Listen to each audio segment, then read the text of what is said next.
So one of the things you might have noticed already is tremendous amount of progress here on the job site. Crew has taken out all the countertops, all cabinets, all existing appliances.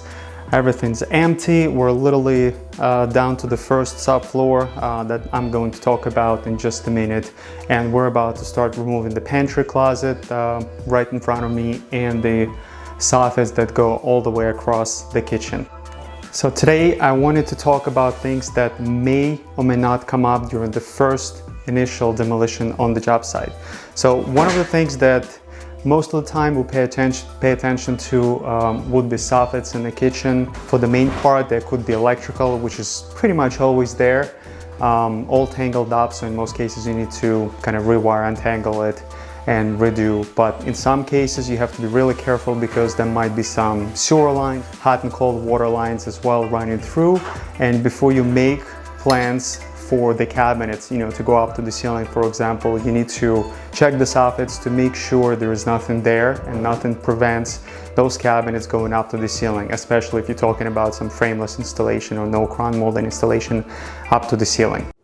The other thing that is actually extremely important in some of the kitchens, especially in a kitchen like this with a pantry closet, is hidden stuff inside the walls. One of the walls could be, number one, a supporting wall. I mean, the chance of that is really, really slim. You may have, depending on the thickness of the wall, you may have plumbing running through from the basement to the second floor.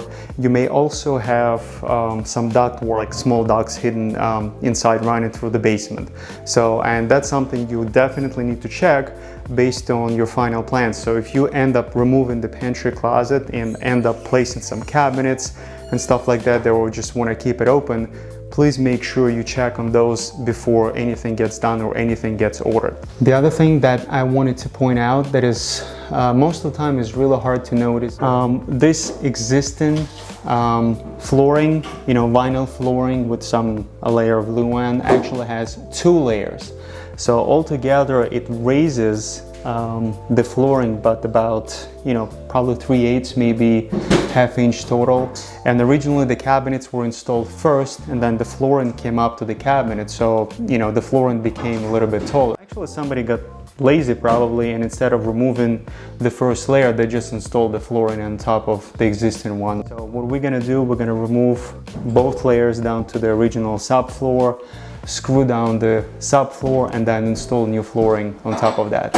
And one of the last things to keep in mind when the demolition is completed is to check the subfloor, check the plumbing to make sure there was any hidden leaks. Say your sink or dishwasher was not leaking for some period of time, and then you have this rotten plywood or, God forbid, mold anywhere. Those things are very important. They can hide anywhere. There are unforeseen things that nobody can know about, but you will definitely discover those at the time of the demolition. So far we're progressing really nicely. The owner of the house is really happy with the progress and everything that has been going on. We don't have any unforeseen or hidden issues. That's great.